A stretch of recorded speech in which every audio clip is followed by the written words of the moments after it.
On the night of September 15th, 2019, a video surfaced showing a chilling scene on a dark street. A little girl, maybe 4 or 5 years old, wearing a skirt, was walking alongside an adult man. As they approached a truck, the man suddenly grabbed her and tossed her into the back of what looked like a police vehicle, like she was livestock. The brutality was gut-wrenching. Even creepier, there was someone nearby who seemed to be wearing a police uniform. What kind of dark secrets were lurking behind this? It's enough to make anyone uneasy. Fast forward to December 8th, 2024 at 8 p.m. A girl went into a public restroom. A man, let's call him Man A, got out of a white sedan nearby and followed her in. Another guy, Man B, hopped out of the driver's seat and handed Man A a trash bin that had been placed nearby. The girl was likely already unconscious by then. Man B stood guard at the restroom entrance, looking around nervously. Moments later, Man A dragged the trash bin out, and you could tell it was heavy. The two men worked together, moving fast, dragging the bin to the side of the car. One of them jumped back into the driver's seat and they sped off. Whenever a crime happens abroad, the Chinese Communist Party, CCP, jumps at the chance to brag that China is the safest country in the world. As of 2024, China has more public surveillance cameras than anywhere else. Estimates say there'll be over 300 million by 2025. So why, in a country blanketed with cameras like a fly's eye, are kids still being kidnapped and disappearing left and right? And why did China's missing persons website shut down on May 1st, 2025? In the past, lost kids were often sold to infertile couples, or girls were trafficked to remote mountain areas as child brides. Some were even maimed and forced to beg on the streets. But now, healthy young kids have become walking organ banks, or frankly, cash cows.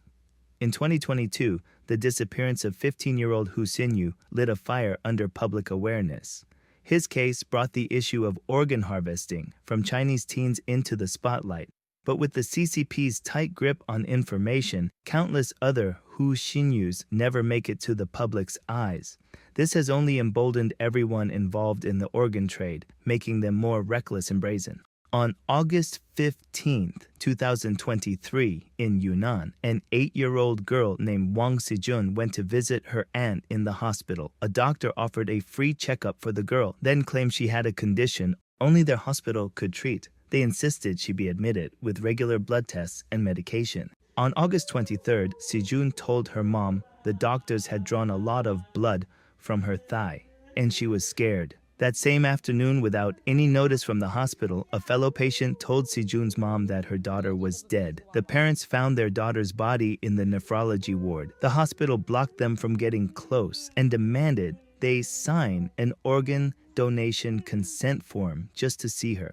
They were also aggressively told not to record anything. When the family asked for medical records, the hospital refused to provide them. When the family confronted the hospital, the response was cold. "We'll just pay you more money if it's a big deal." The parents demanded answers. Why was a pediatric patient in the nephrology ward? They accused the hospital of falsifying records, destroying evidence, and colluding to harm their child for profit. The doctors stayed silent, either glued to their phones or pretending to sleep. A forensic report from Kunming Medical University revealed that Sijun had a rare Rh-negative blood type, known as panda blood in China. Her kidneys were missing and she died of hemorrhagic shock. Tests also found enoxaparin sodium, an anticoagulant often used in organ transplants to prevent blood clots. No one has investigated the case, and there's been no progress. Now, many schools require blood tests as part of mandatory health checkups at the start of the term. The National Lipid Management Guidelines even suggest including lipid tests in routine checkups for elementary, middle, and high school students. After so many incidents, parents are getting suspicious, believing these tests are for organ matching for the wealthy. They tell their kids, "Don't let anyone take your blood." But if refusing means their kids can't attend school, what are parents supposed to do? In early 2025, a 19-year-old college student had bought a train ticket to go home for the Lunar New Year. Feeling unwell, he went to Xiangye Hospital in Hunan, where he was declared brain dead. That same day, his 2 kidneys and corneas were transplanted into waiting patients. People started asking, how was the match found so quickly? Luo Shuayu, an intern at Xiangya Hospital, recently died after falling from a building, shortly after exposing substantial evidence of the hospital's organ harvesting and trafficking. The CCP's media also reported on January 11, 2023, about 20-year-old college student Ding Xiaotong, who fell while riding a bike and was rushed to the hospital, declared brain dead. His parents, recalling his wish to donate organs, allowed his heart, lungs, liver, kidneys, and corneas to be transplanted into 7 people. Online, netizens questioned, was it really an accident? How was the matching so perfect and so fast? It felt premeditated. In May of the same year, People's Daily reported on Long Xingyu, a 24-year-old graduate student at China University of Geosciences. He went to the hospital for a leg injury from a volleyball game, where a top organ transplant expert just happened to work. Unable to afford a 1,000 yuan stent, he went home. 2 months later, he was declared brain dead.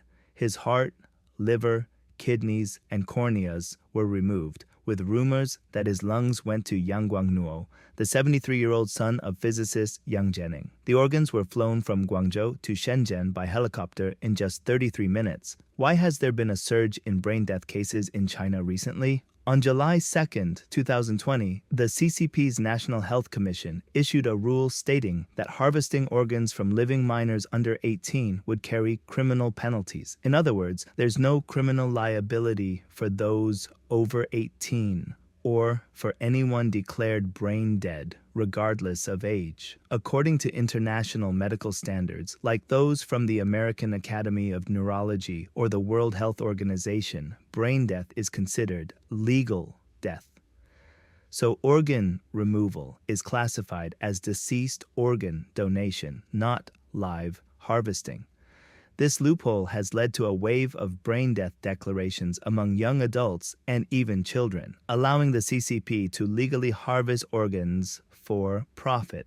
On October 13, 2021, a newborn just 2 days old had both kidneys donated. This was at Shanghai Jiao Tong University's Renji Hospital, making the infant China's youngest organ donor. In 2022, a 1-month-old baby in Guangxi was declared brain dead, and their kidneys and liver were transplanted into 2 children. In Beijing, a 1-year-old boy named Manuang was declared brain dead after an accident. His mother donated all his organs, which were split among 4 children. Organ transplant organizations for kids are also stepping out of the shadows.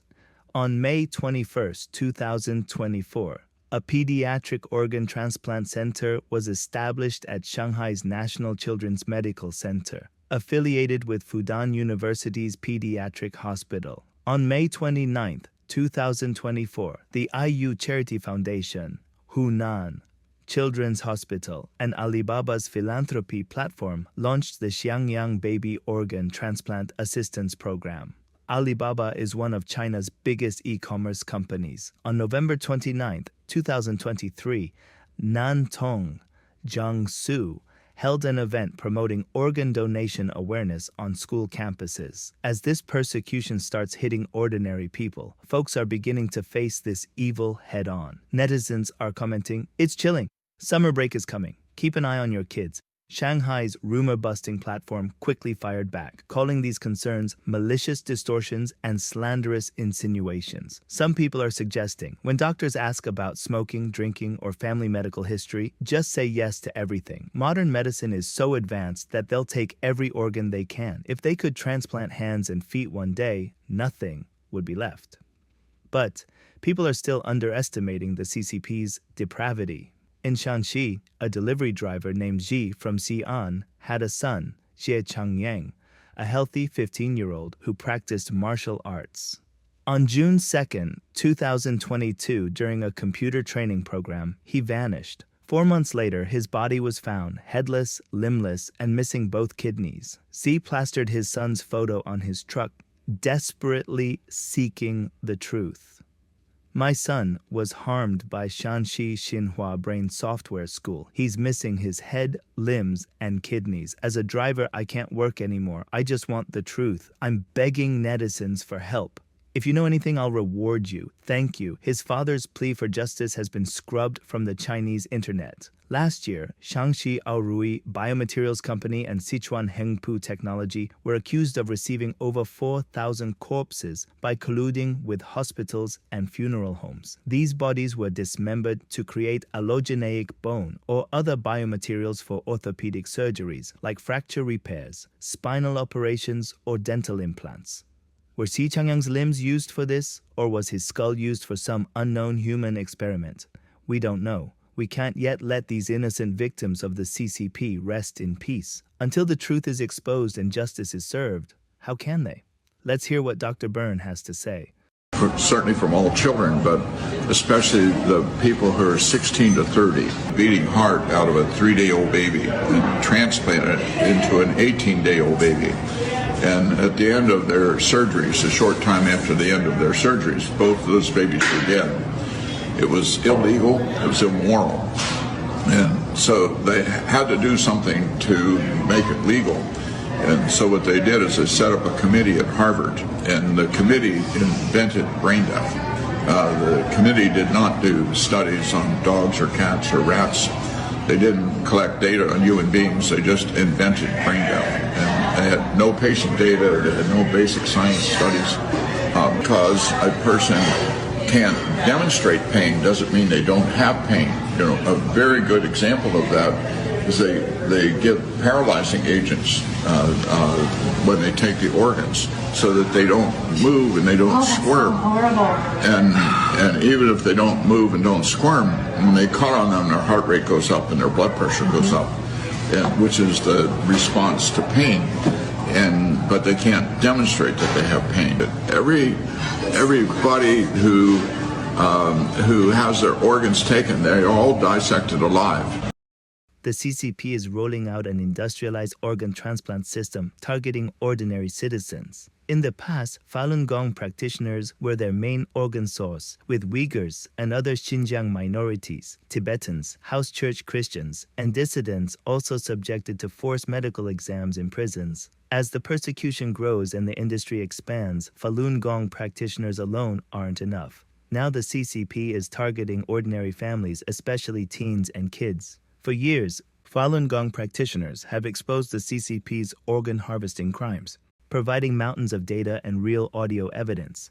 At first, Chinese people didn't believe it, then they started questioning, and now they're becoming victims themselves. Falun Gong practitioners, for standing by their beliefs and spreading the truth to protect others, have faced imprisonment, unimaginable torture, and even death by organ harvesting. Similarly, parents of victimized kids have nowhere to turn for justice, with only the occasional overseas video revealing a glimpse of this evil. Zhao Lanjian, a Chinese citizen journalist known for exposing social issues and government censorship, was featured by VOA for his investigation into the chained woman case. He faced cross-border pursuit by Suzhou police, showing how brutally the CCP suppresses free speech. On X, Zhao wrote, "The CCP's dark hand has reached overseas." In February 2023, a major international news outlet and I planned a big feature on China's missing persons. We prepped for 6 months, but the day before recording, it was canceled forever. Human trafficking and the killing of teens for organ transplants aren't just China's problem anymore. The CCP is using Chinese organs to bribe global elites, trading for influence while these people, stuffed with young organs, chase immortality. Their complicit partners open doors for the CCP, feeding its ambitions and letting its claws dig into economies, media, education, and societies worldwide. Under CCP rule, from newborns to healthy young adults, once you've had a checkup or blood test, you're essentially in their live organ bank. If someone needing a transplant matches you, your life is at risk. You could be declared brain dead or simply vanish. The organ trade is run by a network of the judicial system, military, police, and local hospitals. With the internet locked down and China cut off from the world, there's nowhere to seek justice. In this dangerous society, all people can do is warn each other, stay vigilant, and try to avoid harm. But that doesn't fix the root problem. As long as the evil CCP rules China, these horrific crimes against humanity will continue. Don't fool yourself into thinking a new leader, policy, or sanctions will change the CCP. It's been proven impossible. Giving them any breathing room just lets them regroup and strike harder. The only way for Chinese people and society to see light again is to end the CCP entirely.